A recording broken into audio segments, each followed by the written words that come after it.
All right, everybody, how you doing? This is Robert Rivera with another edition of Who's on First. And today we have our special guest, Kalian Sams. He is an international baseball player, played with the Netherlands and several other international teams.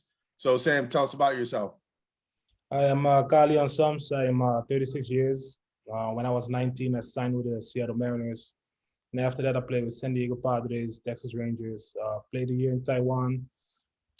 Then I went to Canada for 4 years, went back to the States for another 2, independent ball. And then 2 years in Amsterdam, and I just wrapped up my career. Okay. And you live in the Netherlands, correct? Yeah, I do. I live in the Netherlands. Okay. And for people who don't know, the Netherlands is a Western European country. It's in between Belgium and Germany. Exactly. Yeah. Okay. Right. What's the national language there? In the Netherlands, we speak Dutch. Okay. Can you say I love baseball in Dutch? Ik hou van honkbal. All right. All right. That sounds pretty good. It doesn't sound too nice, I guess, but that's the language over here, man. Hey, we get the point. We get the point. But now I was a little confused because the national sport in Netherlands is soccer. Yeah, soccer is a main sport. Soccer is a huge thing over there. I was studying some of that. Yeah, funny. I started off playing soccer at like age 8. Never heard about a game of baseball. But my neighbor, Lou Halcom, I used to be a big time player in The Hague, the city where I live. So he took me to the beach one time to play catch with him, and I went and I liked it a lot actually. And then when we came home, he gave me 2 gloves and a ball, and he told me and my brothers, like, if we can go throw back and forward 100 times without dropping the ball, we'll get a brand new baseball from him. So every day after school, we went outside and started playing catch, and I would drop the ball, he would get mad at me, and vice versa. So after a couple of days, we made it to 100, and we got this new brand ball.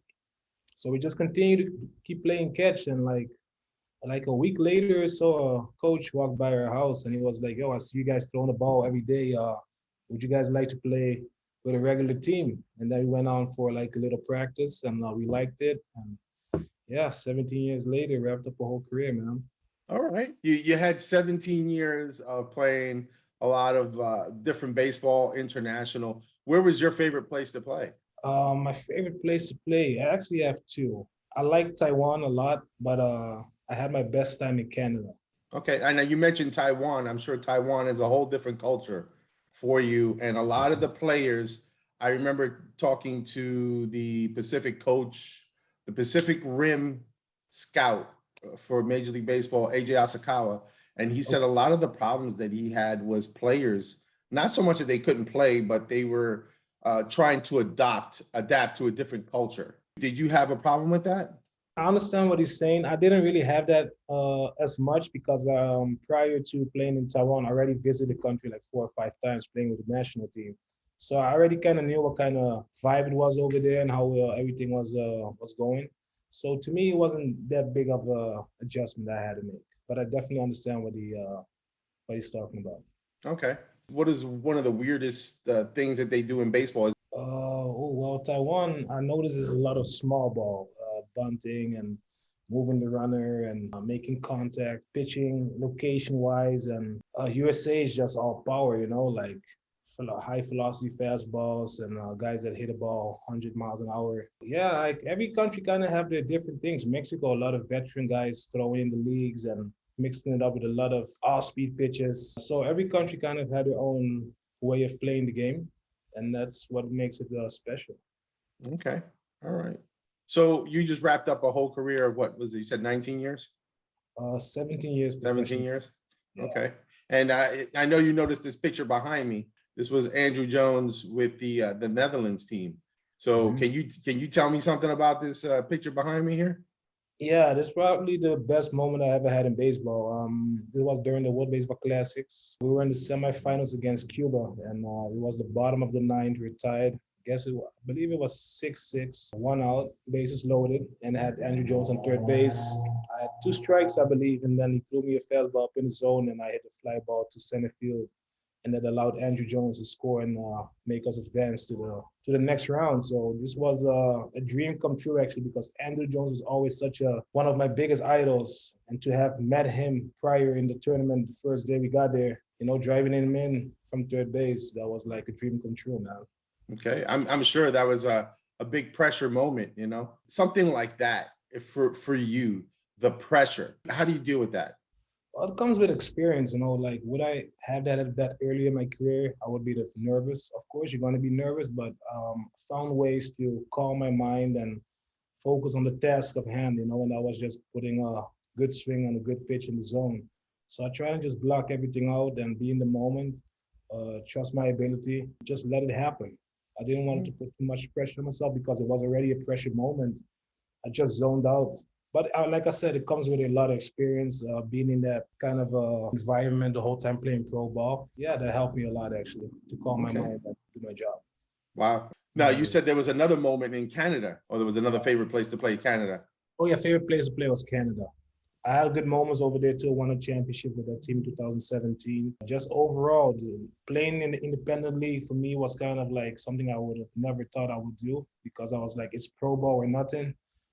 Then I got released and got the opportunity to play for the team because they tried to get me there several times, but I always said no. And then for some kind of reason, I was like, you know what? Let me just take the gamble and see what it's all about. And then I went over there my first year, loved it, and then spent the next 4 years there. And to feel all the love from the fans over there and like the whole fan base I built up over there was something incredible, man. Like that's something I'll take with me for the rest of my life. Playing pro ball is kind of like you're playing for your own career, Everybody's fighting to get to the big leagues. And then I got to independent ball and everybody's like there trying to get back to pro ball, but at the same time, we're a team and we're trying to win a championship. So it's a whole different chemistry, and I love that. Playing there was for me was a very good time. Did you ever get a chance to play in the major leagues?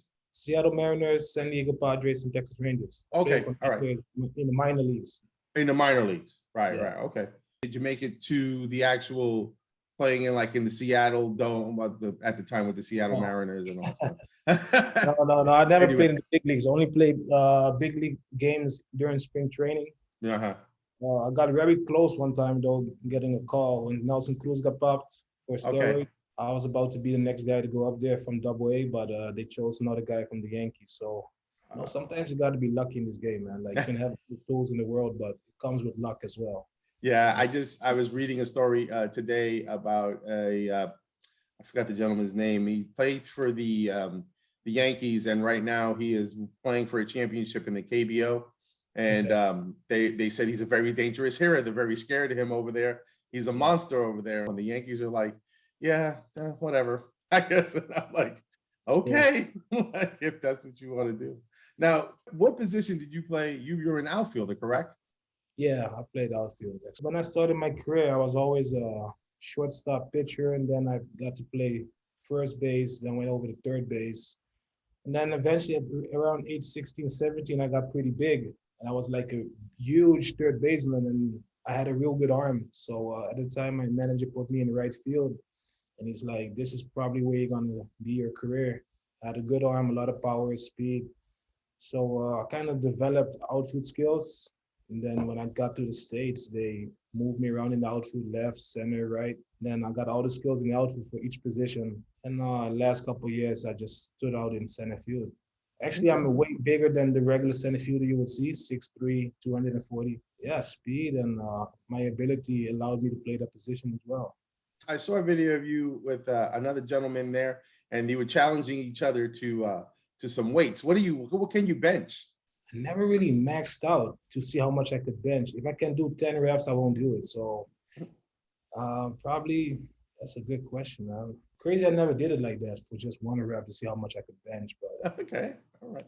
We're gonna try to figure this out because I always try to like to ask people. There's some funky stuff. So your baseball bat. What was the length and weight of your bat? Depends. If it was it was 87 and up, I will go with a 35, 33 and a half. And below that, it will be 35 and a half, 34 and a half. Wow, that's a heavy bat. That's a heavy bat. They don't really make those. That's a big boy. I got pretty big forearms, and I'm a 32, maybe. I'm a 32-30. You're not gonna hit it over everybody's head. So then I got used to slapping the ball, and now it's just like I don't think if I can go 35. That's a big boy. Mostly I would say 35 33 and a half. That was like what I've used the most. But I That's built it up. I started off like with a 33 and a half at age 16, and then every year I got stronger and bigger, and I just keep challenging myself actually and yeah. see how I felt comfortable. There was a story with Willie Stargell from the Pittsburgh Pirates way back in the day. Chipper Jones and Willie Stargell, they were talking one day, and he said, "Let me see that bat." Willie Stargell grabbed the bat. He goes, "Hey kid, I got toothpicks that are bigger than this thing," and he said, "Here, hit with this one." And Chipper Jones said he could barely swing that thing. But as his career went by, he said that heavy bat really helped his career with hitting some shots and hitting some moonshots. You know? So I was like, wow, maybe a heavier bat would have done me a little bit of justice. I don't know.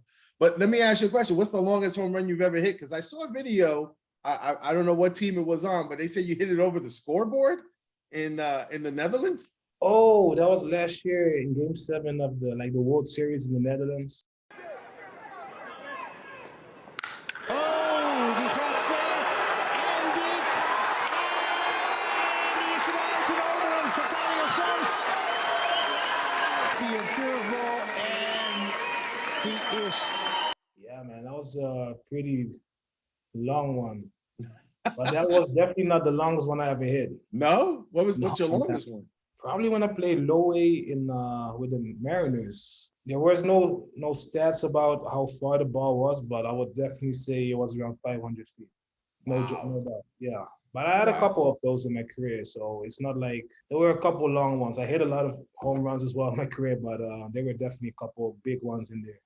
I mean, swinging that big old bat, I would think you would hit something. Yeah, like you got the power, but still, like, damn, that was pretty far, you know. Well, I remember watching the video, and I saw the hit, and I didn't see the ball. They didn't show the ball, and I'm sitting there. As soon as you hit it, I was like, ooh.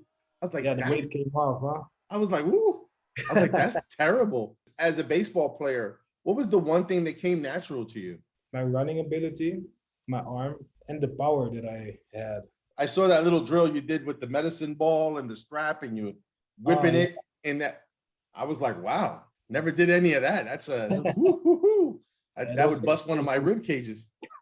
Yeah, it really helped me to build my explosiveness, to combine it with my power.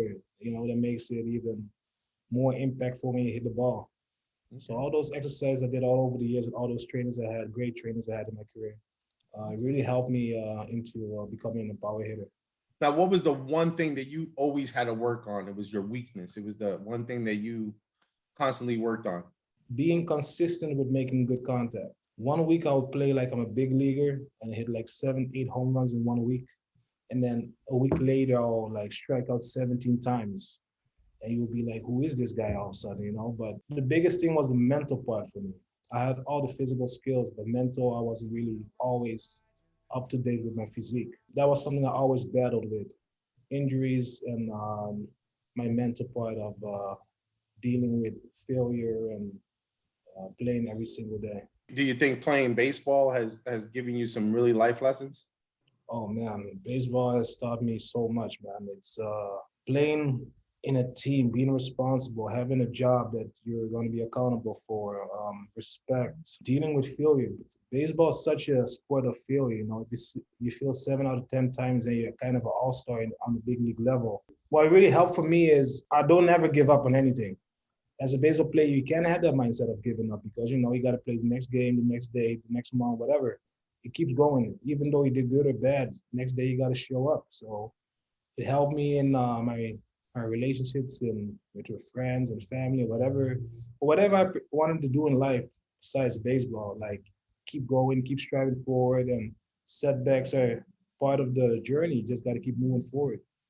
So that was for me a big life lesson I learned through baseball, and always anticipating because you always want to think ahead, like you just said.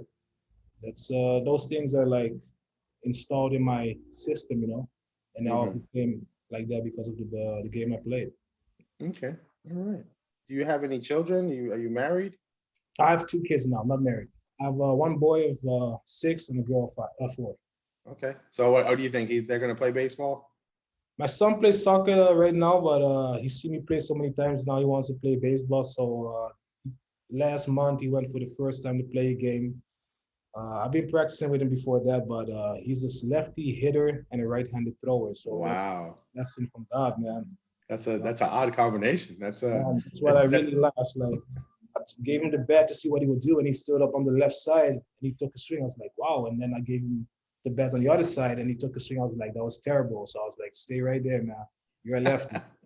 yeah. So, I when I was coaching, I had a dad come to the field one day and he had two gloves for his son. And I said, what are you doing? And he says, I don't know what he's gonna catch. I said, Yeah. kid, pick up one of the baseballs there and throw it.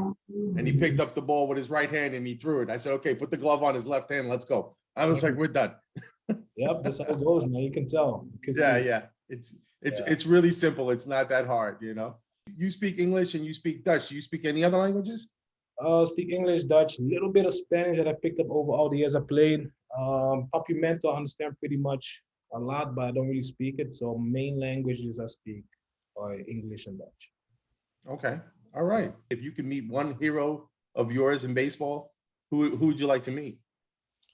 Actually, funny that you said that. I had two heroes growing up. There's Ken Griffey Jr. and Andrew Jones, and I got to meet them both and spend time with them. I wish I could have met Jackie Robinson. Very inspired by his story and what he did for Black players for us to be able to play. So for me, it would be definitely Jackie Robinson. Okay. Yeah, mine would be Roberto Clemente. Oh, nice. I would love to have just say hello to him and shake his hand.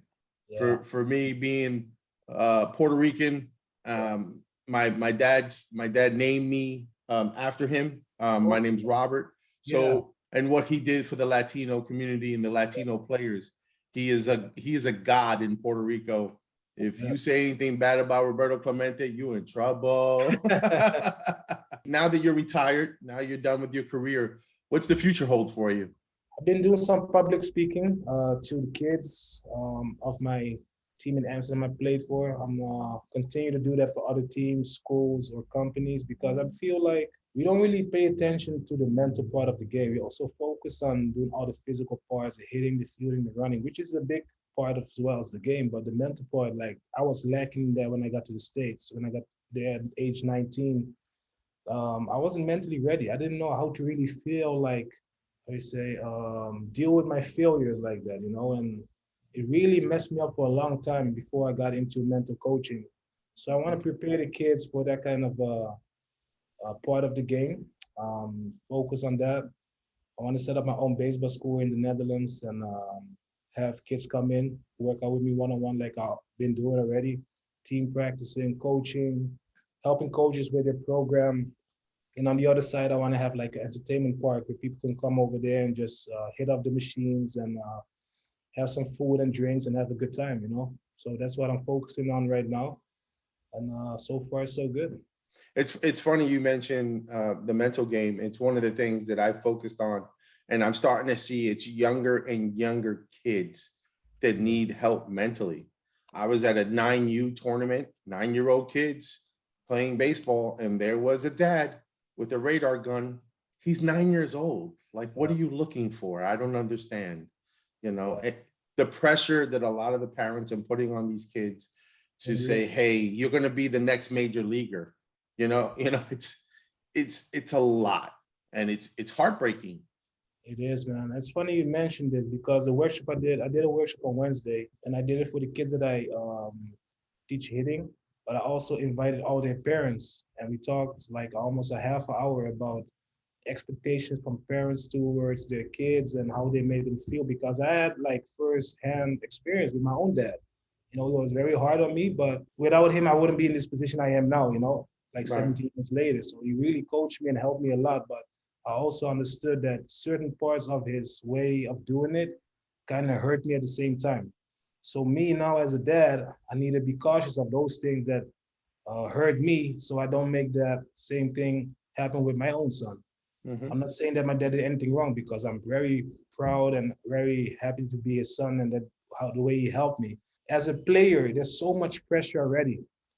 And sometimes you just need one of your parents to be there in a different way that you're having them at the moment. So it was nice to see parents interact with the conversation because they didn't really know. They mean well, but sometimes they just don't know how to really help the kid in a good way. So I want to keep doing this and spreading the word about how to deal with your kids in those kind of situations, and I think it can help a lot of kids in their careers. Yeah. After my games, my dad would disappear like an hour before the game. And then by the time you figured out where he was maybe in the fourth or fifth inning. And he would always say, concentrate on the game. Don't concentrate on me. Go do what you got to do. After the game, he'd be like, hey, what happened? I don't want to talk about it. Okay. Or you say, hey, Dad, this happened. Okay. So what do you think could have gone better? What could you have done to change that? That's what he would say. He wouldn't say, hey, you should have done this and this and this. Yeah. What do you think you should have done? Yeah. And those are the questions he would ask me. But if I didn't want to talk, okay. I have a couple of curveball questions. You got any superstitions that you usually do? Or you wear the same socks, certain number? I used to drive myself insane with those things. Okay, but the biggest thing over my career was I always had my right pocket out. Couldn't play without it. Some kind of way it started, and then stuck with it for a long time. And everybody always said, "Hey, your right blinkers." I said, "Yeah, I know. That's how I play." And then they told me one time to put it in. I put it in. I struck out 4 times a day. I said, "See, never again." So I kept that my whole career from that moment on. Left sock first, right sock, left shoe, right shoe. Those were the biggest ones I had in my career. But then also, like when I had a good game and I ate this breakfast this morning, I'm gonna eat the same tomorrow. But then I was like, you know what? I'm going out of line with all these superstitions, man. It's too much to keep up with, But the blinker and the sock shoes, that was consistent. I had one year, I had a really good year. It started off with hitting batting practice, the first 3 hits with a wooden bat. Okay. And just what we had, it just happened one day. And I hit shots, 3 good shots. So I grabbed the aluminum bat and man, I started hitting the ball left and right. And I said, you know what, tomorrow, next game, I'm gonna, first 3, you're gonna be with the wooden bat. And sure enough, I did that. And one day I didn't have the wooden bat. And I was 0 for 3, and I was like, this is not, I'm gonna, without a wooden bat, I should have had the wooden bat, So it was, I always had little crazy superstitions. What was your favorite number on your uniform that you always like to play with? I had so many different numbers in my career, but I'll say number 7 was top of the list. Yeah, I saw 22, I saw a 7 video, but yeah, 7 is the one that you've been consistently with. Yeah, okay. 12, 35 with the national team, 48, 36, 20, 24, so many different numbers. Because the minor league system kind of works like the bigger the jersey, the higher the number. And I was a small guy, so I never had the chance to play with number 7 because those were like size small, So I had the 48s and the 36 and yeah. So I was the same thing. 8 was always like the double X or the XL. So I always wound up getting number 8. And I'm like, I don't even like number 8. I want 21. Oh no, 21. That's an extra small. Good luck. Yeah, yes. I wanted 21 because I wanted Roberto Clemente. But then I wound up falling in love with the number 8 because I was a catcher. So of course, Yogi Berra and Gary Carter were one of my favorite catchers. So I'm like, oh, I'm an 8. That's me. That's me. Yeah. All right. I got another curveball question. Okay. If you could bat against any pitcher, dead or alive, who would you like to bat against? And what's the song that you'd be coming up to bat with? I would say Randy Johnson. Oh man, I was thinking Randy Johnson. Really? I was thinking Randy Johnson. That's Randy Johnson or Pedro Martinez. Pedro Martinez. You know what? I faced a dude like Pedro Martinez, man. Woo! Yo, yeah. Yeah. What would be your song coming up? In that of that? Yeah. Oh man, difficult. That's so many walkouts over the years. One that comes in my mind is Encore by JC, I think it is. Okay. The Encore, yeah. All right. How do you think you would fare against Randy Johnson? Oh man, I believe I could take everybody out. If I was on, I was on. Like I faced a lot of big leaguers already. I played against them, but it all depends in which phase I was in that season. If I was doing well or if I wasn't doing well. But I think it will be a fun challenge, fun at bat. And yeah, wow. I got to live kind of a dream. I was at a fan fest in New York. They had a batting cage, and you can pick the pitcher you would want to face. Cool. And I got to face Dennis Eckersley. And he was Mr. Lights Out at that time. He was the Mariano Rivera of the time. Oh. And on the computer screen, because you could see him, it was a big image of him, and he would throw the ball, and the ball hit him right between the eyes. Boom. Oh, on the line drive. I was like, I told you, Dad. I told you. You told me. And my dad was just like, he's like, you're a nut. That's cool though that you could do that. Yeah. At that time, I was like about 16 or 17. The Pedro Martinez that I faced was a kid, and he was throwing straight BBs. And my dad said, listen, if you can foul him off, you can hit him. I was about 14 at the time. He throws that first pitch, and I didn't see it. I just didn't see it. I was like, this kid is throwing BBs. So the next pitch, I stick my bat out, and I fouled it off. The next one I hit, this was in Roberto Clemente State Park. I hit it off the wall in left center field, and I'm standing at second base, and I took my helmet off and I threw it down, and I screamed at my whole team, if I can hit him, anybody can hit him. I'm the worst batter in this team. Well, we wound up mercying that team. Oh, yeah, wait. we got a 10-run rule. And this is where the mental side comes in. If you don't prepare yourself for the game, you wind up losing half the battle. You know, you can have all the ability, all the strength in the world. If your mental game is not there, got a match. You psych yourself up out of the game. Well, guys, we're gonna wrap it up here. But bedankt is it? Yeah, bedankt. That's thank you in Dutch. I just learned that today. It was always good to learn something. I appreciate you being on. I shocked. I'm elated you're here and you can share your story with these kids. I wish you luck in the future. Thanks for having me, man. No, I appreciate you being on. I mean, you have any messages for those kids out there that want to be a Major League Baseball player? Well, first of all, you got to have the right mindset. You got to be willing to go far. And even though people try to like hold you back and say you can't do stuff, you can't let that affect you. You know, you got to have your focus straight on your target and keep working towards it. Try to be better every single day.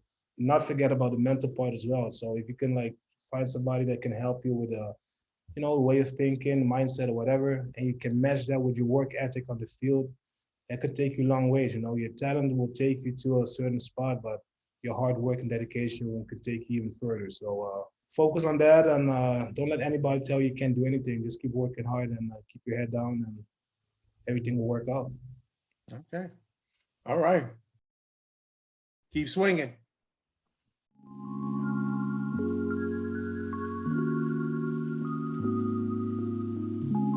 If you like the show, please do me a favor. Subscribe, right? You see it? It's right there. Subscribe, share, like, and don't forget, put that bell on. It'll ding you when I put something else on, all right?